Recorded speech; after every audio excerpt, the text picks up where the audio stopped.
So if you're a iPhone user or iPad or iMac and you forgot your Apple ID password, this tutorial review will show you how to see Apple ID password if you forgot it.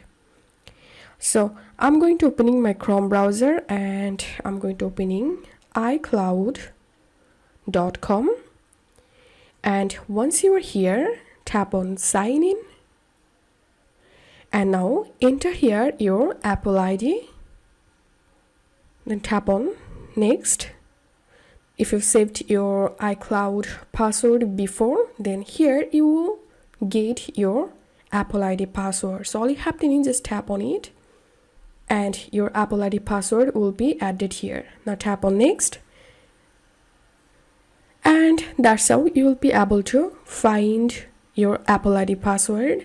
From here you can copy your Apple ID password and you can paste it anywhere.